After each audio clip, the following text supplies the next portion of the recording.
వేసవి కాలంలో ఎవరూ ఊహించినంతగా ఎండలు పెరిగిపోయినాయి.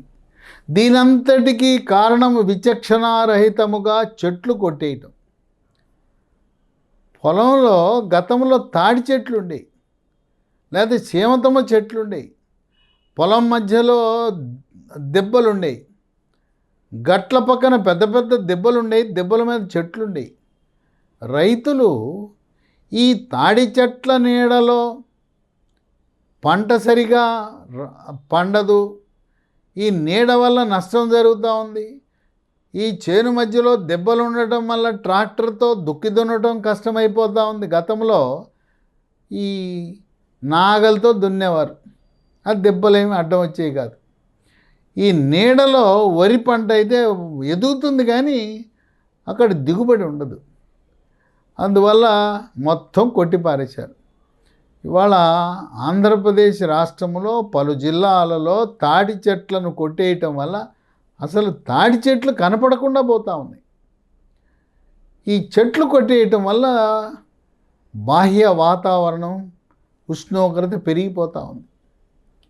ఇది మన దేశంలోనే కాదు, మన రాష్ట్రంలోనే కాదు, ప్రపంచవ్యాప్తంగా అదే జరుగుతూ ఉంది. దీన్ని సాంకేతికముగా గ్లోబల్ వార్మింగ్ అంటున్నారు. ప్రతి సంవత్సరము వేసవి కాలంలో వాతావరణంలో 1 డిగ్రీ చొప్పున పెరిగిపోతూ ఉంది. ఇప్పుడు మనం వేసవిలో వడదెబ్బ గురించి విని ఉంటాం. సన్ స్ట్రోక్ అందరికీ తెలిసిందే. కానీ ఇంకొక కొత్త రకము వడదెబ్బ మనం ఎప్పుడు వినంది ఉంది, అది ఎవరికీ తెలియదు. దీన్ని శ్రామిక వడదెబ్బ అంటాం. అంటే ఎగ్జర్షనల్ సన్ స్ట్రోక్ అంటే కాయకష్టం చేసి శ్రమించేవారు గురయ్యే వడదెబ్బ. అది ప్రత్యేకం. సాధారణంగా వడదెబ్బ ఎవరు? వృద్ధులు, పిల్లలు, గర్భవతులు, లేదు క్యాన్సర్ జబ్బు ఉన్నవారు, లేదు టీబీ జబ్బు ఉన్నవారు, రోగ నిరోధక శక్తి తగ్గిన వారు, స్టెరాయిడ్ మందులు వాడుతున్నవారు, వాళ్ళకి సులువుగా వడదెబ్బ తగులుతుంది. కానీ ఈ శ్రామిక వడదెబ్బ గురించి మనం జాగ్రత్త వహించాలి. ఎవరు దాని బారిన పడతారు? దినసరి కూలీలు.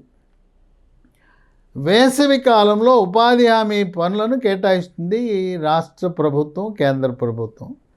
అందువల్ల ఉపాధి హామీ కూలీలు కూడా ఈ శ్రామిక వడదెబ్బ బారిన పడతారు. అట్లాగే భవన నిర్మాణ కార్మికులు. ఇవాళ అమరావతిలో ప్రారంభమైన పనులు, వివిధ జిల్లాల్లో జరుగుతున్న ప్రైవేట్ రంగంలో, రాష్ట్ర ప్రభుత్వ రంగంలో, కేంద్ర ప్రభుత్వ రంగంలో జరుగుతున్న పనులు ఎక్కువగా భవన నిర్మాణ పనులన్నీ కూడా వేసవిలో జరుగుతాయి. వర్షాలు పడినాక లోపల పనులు చేస్తారు. అందువల్ల భవన నిర్మాణ కార్మికులు కూడా రిస్క్ ఉంటుంది. అట్లాగే వాహన డ్రైవర్లు, ట్రాక్టర్ ఉంటుంది, ట్రాక్టర్ నడుపుతుంటారు, మట్టి దోలికెళ్తారు, సిమెంటు, కంకర, లేదా జేసీబీ. ఇప్పుడు భవన నిర్మాణం జరిపేటప్పుడు అన్ని యంత్రాలే వాడుతున్నారు. ఆ యంత్రాలను ఆపరేట్ చేసే డ్రైవర్లు ముఖ్యంగా ట్రాక్టర్ డ్రైవర్లు. అట్లాగే మనకి ఆహారాన్ని అందించే స్విగ్గీ, జొమాటో వాళ్ళు బైకుల మీద ప్రయాణం చేస్తుంటారు, వాళ్ళు కూడా రిస్కే. ఇక ట్రాఫిక్ పోలీసులు 6 నుంచి 8 గంటలు ఎండలో నిలబడి ట్రాఫిక్ని నియంత్రిస్తుంటారు. అట్లాగే క్రీడాకారులు, ఈ పిల్లలు, కొంతమంది పిల్లలు ఎండను లెక్క చేయకుండా క్రికెట్ ఆడేస్తుంటారు, ఎండలో ఆడేస్తుంటారు, చాలా రిస్కు. దీన్ని శ్రామిక వడదెబ్బ అంటారు. ఇప్పుడు మనకి ఆంధ్రప్రదేశ్ రాష్ట్రంలో మోదీ గారి పుణ్యాన సుమారు 1,00,000 కోట్ల పనులు ప్రారంభమైనాయి. కేవలం అమరావతే కాదు, జాతీయ రహదారులు, రైల్వే ట్రాకులు, పరిశ్రమలు, భవనాలు ఇవన్నీ జరుగుతూ ఉన్నాయి. కనుక ముమ్మరంగా జరుగుతుంది. కొన్ని ప్రత్యేక జాగ్రత్తలు తీసుకోకపోతే ఈ ఎగ్జర్షనల్ సన్ స్ట్రోక్ బారిన పడే అవకాశం ఉంది. ఇప్పుడు వడదెబ్బ తగలగానే మనం ఏం చేయాలి? ప్రథమ చికిత్స ఏం చేయాలి? ముందు ఆయన్ని నీడకు తీసుకురావాలి. నీడకు తీసుకొచ్చిన తర్వాత ఆ చెట్టు ఉంటే చెట్టు నీడ, లేదు ఇంట్లోనో ఎక్కడికైనా నీడకు తీసుకెళ్ళాలి. ఎవరైనా స్రోదప్పి పడిపోతే చుట్టూ చేరేస్తారు జనం, గాలి రాకుండా చేస్తారు. చుట్టూ జనం ప్రేక్షకులా ఉండటం కాదు, చుట్టూ తప్పుకుంటే గాలి వస్తుంది. తర్వాత నీడకి చేర్చడం, ఇంట్లో చేర్చిన తర్వాత టైట్ ప్యాంట్ ఉంటుంది, బెల్ట్ ఉంటే బెల్ట్ వదులు చేయండి, గుండీలు ఉంటే గుండీలు వదులు చేయండి చేసి మొత్తం. ఇప్పుడు వడదెబ్బ తగిలిందంటే ఏదో నుదుట తడిగుడ్డతో తొడవటం కాదు, ఒక గుడ్డను నీళ్ళలో ముంచి, వీలైతే ఐసు నీళ్ళలో గుడ్డను ముంచి ఒళ్ళంతా తుడిచేయాలి. ముందు పక్క ఛాతీ, పొట్ట, కాళ్ళు, వెనక పక్క వీపి మొత్తం తుడిచేయాలి. చల్లటి నీళ్లతో నూనెలో ముంచిన గుడ్డతో తుడవాలి. తర్వాత వాళ్ళు కొన్ని సందర్భాల్లో ఈ వడదెబ్బ తగిలిన వాళ్ళు తలనొప్పి ఉంటుంది, వాంతులు అవుతుంటాయి, కొన్నిసార్లు ఫిట్స్ వచ్చి అపస్మారక స్థితిలోకి వెళ్ళిపోతారు. అపస్మారక స్థితిలోకి వెళ్ళినప్పుడు మీరు ఏది కూడా మంచినీళ్ళు కానీ ద్రవ పదార్థం తాగించే ప్రయత్నం ఏమాత్రం చేయకూడదు. వాళ్ళు బాగుంటే ఇవ్వచ్చు, మనము వాళ్ళని ఏ వాతావరణంలో పెట్టాలి? ఎయిర్ కూలర్ ఉంటే ఎయిర్ కూలర్ పెట్టండి, లేదా ఏసీ గది ఉంటే ఏసీ గదిలో పెట్టండి.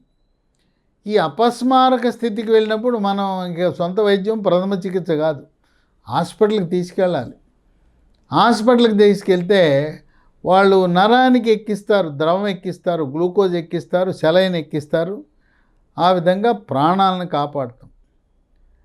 ఇప్పుడు ఈ వేసవి కాలంలో మనం ఎటువంటి జాగ్రత్తలు తీసుకోవాలి? ముఖ్యంగా శ్రామిక వర్గాలు మనం వేసుకునే దుస్తులు ఎలాంటివి వేసుకోవాలి? మనం తెల్లటి కాటన్ దుస్తులు ధరించాలి. సిల్కు, పాలిస్టర్ దుస్తులు ఎట్టి పరిస్థితుల్లో వాడకూడదు. జీన్ ప్యాంట్లు పురుషులు కానీ స్త్రీలు కానీ నిషిద్ధం. తర్వాత ఈ కూడా బట్టలు, దుస్తులు లూజ్గా ఉండాలి, టైట్గా ఉండకూడదు. తర్వాత టోపీ ఉండాలి.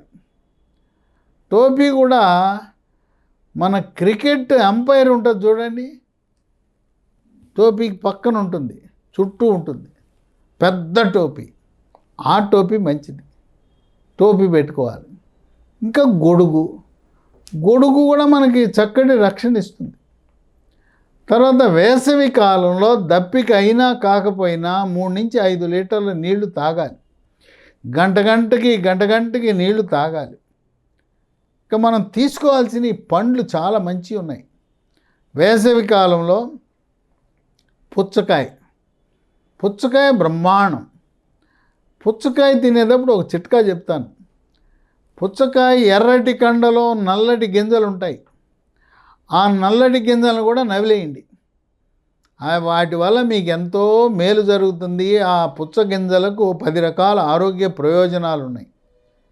కనుక ఇప్పటి వరకు మీరు ఆ నల్లటి గింజలు ఊసేస్తున్నారు, తినటం మొదలుపెట్టండి. ఎర్రటి కండ కింద తెల్లగా ఉంటుంది కండ, అది కొన్ని సందర్భాల్లో 2 అంగుళాలు ఉంటుంది. ఎర్ర కండ కింద ఉన్న తెల్ల కండ కొంచెం చప్పగా ఉన్న అది కూడా తినండి. పుచ్చకాయలు ఎంతో మేలు చేస్తాయి. తర్వాత వేసవిలోనే లభించే తాటి ముంజలు, లేత ముంజలు తినండి సుమా. కొబ్బరిలా కరకరలాడే ముంజి తినద్దు. లేతదా ముదురుదా ఎట్లా తెలవాలండి అని అడుగుతారేమో మీరు. దాని ముంజ లోపల నీళ్లు ఉంటే లేతది, నీళ్లు లేకపోతే ముదురుది. ఇంకోటి, కొంతమంది తాటి ముంజ మీద పైన పొర ఉంటుంది, కొంచెం పసుపు రంగు, లేత పసుపు రంగులో పొర ఉంటుంది, అంతా ఒలిచేస్తారు. అది ఒలవద్దు. ఆ పైన ఉన్న పొరతో కలిపి ఆ తెల్లగా ఉండే ముంజ కూడా తినాలి. ఈ తాటి ముంజలు వడదెబ్బ నుంచి మనల్ని కాపాడటమే కాక అది జీర్ణ వ్యవస్థకి ఎంతో మేలు జరుగుతుంది. జీర్ణశక్తి పెరుగుతుంది, మలబద్ధకాన్ని నివారిస్తుంది. కొంతమంది మన పెద్దలు చెప్పింది ఏంటంటే, ముంజలు బాగా తిన్న తర్వాత ఒక ఆవకాయ ముక్క తింటే ఆవపిండికి ఈ ఈ ముంజలు తింటే కడుపు నొప్పి రాకుండా చేస్తాయని చెప్పి మన వాళ్ళు చెప్తూ ఉంటారు పెద్దలు. ఇంకా కీరా దోసకాయలో నీరు సమృద్ధిగా ఉంటుంది. అలాగే వేసవిలో సబ్జా గింజలు ఒక 2 స్పూన్లు వేసుకుంటే ఇది 15 నిమిషాల్లో పొంగిపోతాయి. సబ్జా గింజలు, రాగి జావ, బార్లీ జావ, ఇలా ఈ పదార్థాలను వినియోగించడం మంచిది. తర్వాత నీళ్లు ఎంత ఎక్కువ తాగితే అంత మంచిది. మీరు ఆర్ఓ ప్లాంట్ నుంచి నీళ్లు తాగుతూ ఉంటే అక్కడ TDS టోటల్ డిజాల్వ్డ్ సాల్ట్స్ పరిమాణము 80 నుంచి 180 మధ్యలో ఉండేలా మీ ఆర్ఓ ప్లాంట్కి ఆ యజమానికి వెళ్ళి చెప్పండి. మీ ఇంట్లో కిచెన్లో వంటింట్లో ఆర్ఓ ప్లాంట్ ఉంటే ఈ TDSని 80-180 మధ్యలో బిగించుకోండి, ఏర్పాటు చేయండి. ఆర్ఓ ప్లాంట్ కంటే ఆల్కలైన్ వాటర్ చాలా మంచిది. ఇప్పుడు పాశ్చాత్య దేశాలు, అమెరికాలో వాళ్ళంతా వాడేది ఆల్కలైన్ వాటరే. కనుక భారతదేశంలో కూడా ఉన్నత వర్గాలు ఆల్కలైన్ వాటర్ ప్రారంభించారు వాడటం. ఇదేం పెద్ద ఖరీదు కాదు. మనకు ఇంట్లో వంటింట్లో ఉండే ఆర్ఓ ప్లాంట్కి ఆల్కలైన్ వాటర్ ప్లాంట్ తగిలించి వాడుకోవచ్చు. ఆల్కలైన్ వాటర్ అంటే pH 8, 9, 10 ఈ విధంగా ఒక pHని తాగటానికి, ఒక pHని వంటకి, ఒక pHని మన కూరగాయలు, ఆకుకూరలు ఏమైనా పురుగు మందులు, రసాయనాలు ఉంటే వాటిని కడుక్కోవటానికి, ఈ విధంగా 7 నుంచి 10 వరకు pHని వాడుతుంటారు ఆల్కలైన్ వాటర్. కనుక మీకు ఆసక్తి ఉంటే, లేదు డబ్బుకు ఇబ్బంది లేదనుకుంటే, ప్రస్తుతం మీరు వినియోగిస్తున్న ఆర్ఓ వాటర్ బదులుగా ఆల్కలైన్ వాటర్ని వాడటం ప్రారంభించండి. కనుక ఈ శ్రామిక వడదెబ్బ గురించి ముఖ్యంగా ఆంధ్రప్రదేశ్ రాష్ట్రంలో ఏ రాష్ట్రంలో జరగని విధంగా, ఇక అమరావతిలో అయితే ఒక యుద్ధ వాతావరణం. అక్కడ కాశ్మీర్ బార్డర్లో యుద్ధ వాతావరణం ఉంటే, ఇక్కడ భవన నిర్మాణ సామగ్రి యంత్రాలు, ఈ భవన నిర్మాణ యంత్రాలు ఎక్కడి నుంచి వచ్చినాయో తెలుసా? జర్మనీ, జపాను, ఆస్ట్రేలియా, మొత్తం దేశంలో ఎన్ని ఉంటాయో అన్ని యంత్రాలను తీసుకొచ్చేసి ఇక్కడ ఏది కూడా చేత్తో చేసేది కాదు, అన్ని యంత్రాలతోనే. భవన నిర్మాణము వారానికి ఒక ఫ్లోర్ నిర్మాణం చేసే విధంగా ఉన్నాయి. వారానికి ఒక ఫ్లోర్ నిర్మించే ఆ యొక్క పరిజ్ఞానాన్ని షీర్ వాల్ టెక్నాలజీ అంటారు. ఆ విధంగా ఈరోజు అమరావతిలో కానీ, విశాఖపట్నంలో కానీ, రాజమండ్రిలో కానీ, కడప, కర్నూలు, తిరుపతి ఎక్కడ చూసినా రాష్ట్ర ప్రభుత్వ, కేంద్ర ప్రభుత్వ, ప్రైవేటు నిర్మాణాలు, భవన నిర్మాణాలు, పరిశ్రమల స్థాపన ఊపందుకున్న తరుణంలో శ్రామిక వడదెబ్బ గురించి అవగాహన ఎంతైనా ముఖ్యము. కనుక ఎవరైనా అపస్మారక స్థితిలో ఉంటే చుట్టూ చేరి గాలి రాకుండా మాత్రం చెయ్యొద్దు. వెంటనే వారికి బూట్లుంటే బూట్లు తీసేయండి, బెల్ట్ లూజ్ చేయండి, చొక్కా గుండీలు తీయండి. అలాగే వారిని ఎండలోంచి నీడకు చేర్చి వీలైతే ఒక ఎయిర్ కూలరో ఏసీ ఉన్న ప్రాంతానికి తరలించడం, ఇంకా ఇబ్బంది ఉంటే హాస్పిటల్కి చేర్చి వారి ప్రాణాలు కాపాడవలసిన అవసరం ఎంతైనా ఉంది. చేతులు కాలాక ఆకులు పట్టుకున్న చందాన కాకుండా వడదెబ్బ తెచ్చుకోవడం ఎందుకు, హాస్పిటల్లో చేరడం ఎందుకు? ముందుగానే మన జాగ్రత్తలు, మన వస్త్రధారణ విషయంలో జాగ్రత్తలు, మనం తీసుకునే ఆహార పదార్థాలు, పండ్ల విషయంలో జాగ్రత్తలు తీసుకుని వడదెబ్బ, ముఖ్యంగా శ్రామిక వడదెబ్బ, ఎగ్జర్షనల్ స్ట్రోక్ బారిన పడకుండా మనంతట మనం కాపాడుకోవాల్సిన అవసరం ఎంతైనా ఉన్నదని వైద్య నిపుణులు హెచ్చరికలు జారీ చేస్తున్నారు.